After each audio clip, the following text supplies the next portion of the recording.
बाबा साहब डॉक्टर भीमराव अंबेडकर जी ने कहा था, शिक्षा शेरनी का वो दूध है जो जितना पिएगा उतना दहाड़ेगा।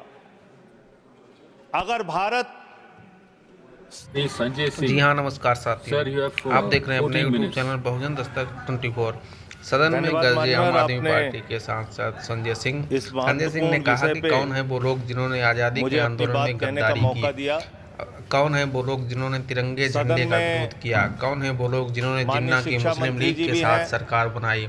ये इतिहास भी स्कूलों में पढ़ाना चाहिए। आज जब हम लोग आगे क्या कुछ कहा है सुनिए आगे वीडियो में। शिक्षा Shri Sanjay Singh sir, you have 14 minutes.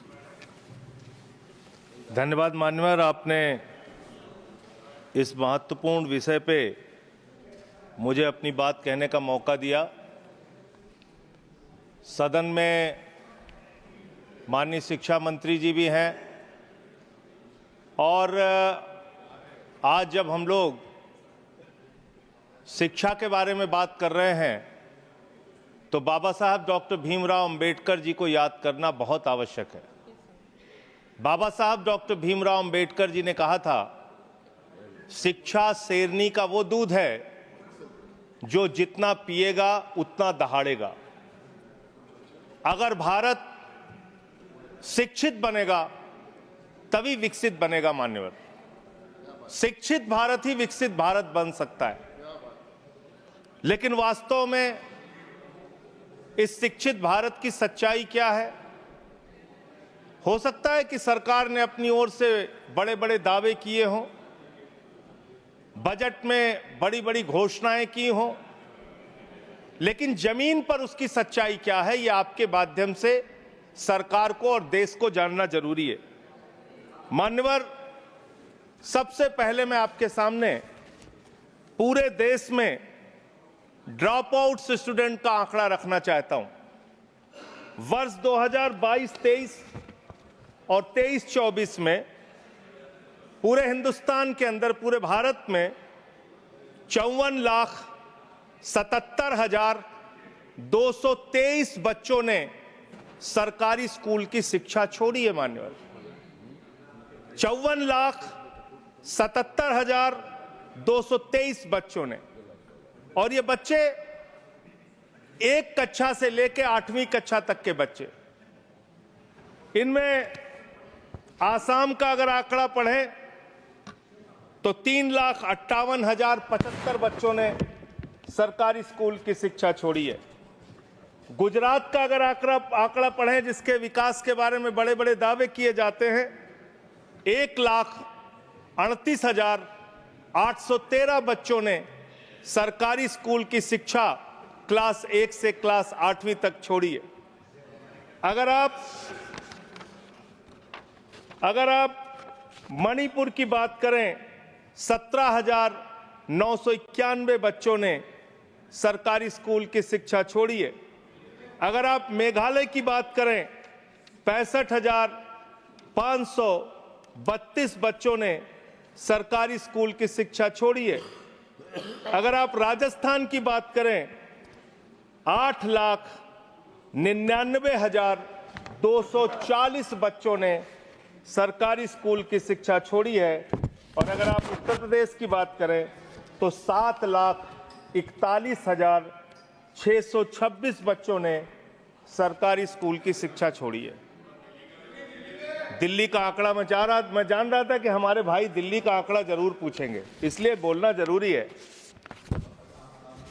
Delhi का आंकड़ा, दिल्ली में वर्ष 2022-23 और 23-24 का मिला के अगर आप आंकड़ा देखेंगे, इनका ही आंकड़ा है सरकार का, मैं चाहता हूं पढ़ भी लेंगे हमारे साथी, 7,000 बच्चों ने सरकारी स्कूल की शिक्षा छोड़ी है।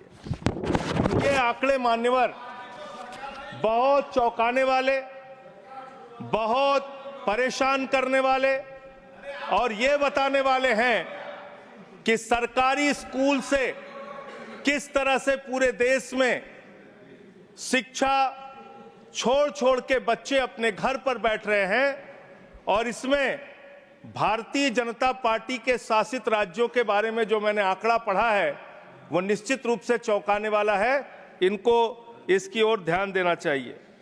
दूसरा मामला आता है मान्यवर पेपर लीक का। पेपर लीक की घटनाएं कितनी हुई पूरे देश में?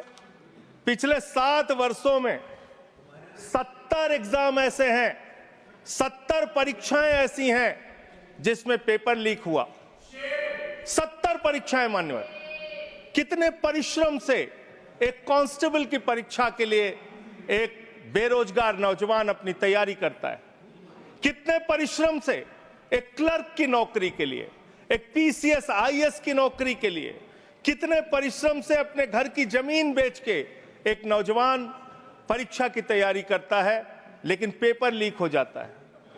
कहीं मेडिकल में दाखिला लेना हो, उसके एग्जाम में, नीट की परीक्षा में पेपर लीक। कहीं नौकरी के लिए कोई परीक्षा दे रहे हैं, क्लर्क की, कांस्टेबल की, उसके पीछे पेपर लीक। ये पेपर लीक की घटनाओं के लिए कोई राष्ट्रीय नीति, कोई राष्ट्रीय कानून बनाने की आवश्यकता है जिससे पेपर लीक की घटना रोकी जा सके। मैं पेपर लीक से प्रभावित होने वाले छात्रों की संख्या अगर पढ़ूंगा तो पूरे सदन को इसके बारे में अफसोस होना चाहिए। आपका आंकड़ा है 1,70,00,000 नौजवान ये पेपर लीक की घटना से, हमारे बच्चे बच्चियां, छात्र छात्राएं, बेरोजगार नौजवान प्रभावित हुए हैं। और इसमें क्या घोटाला हुआ है? आप जिसको परीक्षा कराने का ठेका देते हैं, उत्तर प्रदेश में 69,000 कांस्टेबल की भर्ती के लिए आपने ठेका दिया ईडू टेस्ट नाम की एक कंपनी को। विनीत आर्या नाम के व्यक्ति की एक कंपनी है जिसका भारतीय जनता पार्टी के नेताओं से गहरा रिश्ता है। और इसमें यह पाया गया कि 69,000 कांस्टेबल की भर्ती में इस कंपनी ने पेपर लीक कराया, घोटाला किया, गड़बड़ी किया, इसको ब्लैकलिस्ट किया गया।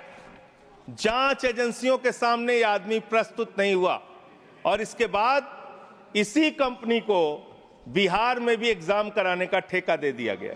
यह आपका प्यार है, आपको छात्रों के, नौजवानों के भविष्य से कोई लेना देना नहीं है। आपको सिर्फ और सिर्फ अपने दोस्तों को, अपने मित्रों को फायदा पहुंचाने का काम करना है।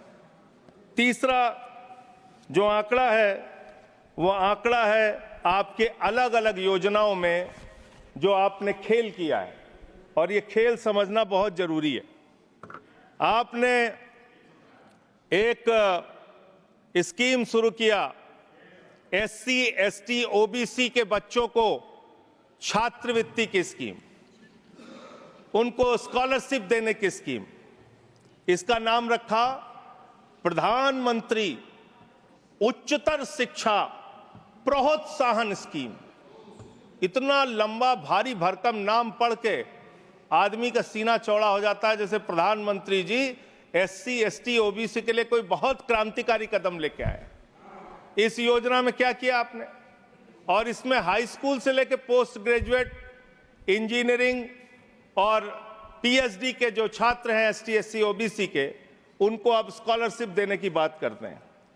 इसमें आपने 2023-24 में 98 करोड़ रुपए खर्च किया। 2024-25 में इस स्कीम को बढ़ा के आपने 1558 करोड़ रुपए बजट में निर्धारित किया। बड़ी खुशी की बात है। 98 करोड़ खर्चा हुआ 23-24 में और 1558 करोड़ आपने बजट बढ़ा के कर दिया, निर्धारित कर दिया 24-25 में। फिर आप रिवाइज्ड बजट लेके आते हैं, संशोधित बजट लेके आते हैं। ये 1558 करोड़ की स्कीम घटा के आपने इसको 1000 करोड़ कर दिया। 1000 करोड़ करके 24-25 में इसको 1000 करोड़ किया, यानी कि इसी स्कीम में आपने 35% एससी, एसटी, ओबीसी को मिलने वाली स्कॉलरशिप का पैसा कम करने का काम किया। दूसरी स्कीम आपकी है PM rising India, PM Shri scheme. इसका भी बड़ा ढोल पीटते रहे आप। पीएम श्री स्कीम में 23-24 में 1215 करोड़ रुपए आपने खर्च किया। 24-25 में इस स्कीम में आपने 6050 करोड़ रुपए निर्धारित कर दिया। और जब आपने इसको बढ़ाया तो ये प्रस्तुत किया कि हमने इस स्कीम में, प्रधानमंत्री श्री स्कीम में, हम देश के स्कूलों का कायाकल्प करेंगे, शानदार स्कूल बनाएंगे। और इसका बजट देखिए हमने बढ़ा के 6050 करोड़ कर दिया। फिर 24-25 में ही आप इसके लिए रिवाइज्ड बजट लेके आए और इसमें करीब करीब 1500 करोड़ रुपए आपने घटा के इसको रिवाइज्ड बजट में 4500 करोड़ रुपए कर दिया। करीब करीब 25% बजट आपने पीएम श्री स्कीम का कटौती कर दिया। फिर 25-26 में इसको 7500 करोड़ कर दिया। फिर आप एक स्कीम लेके आए, प्रधानमंत्री उच्चतर शिक्षा अभियान। इस स्कीम के अंदर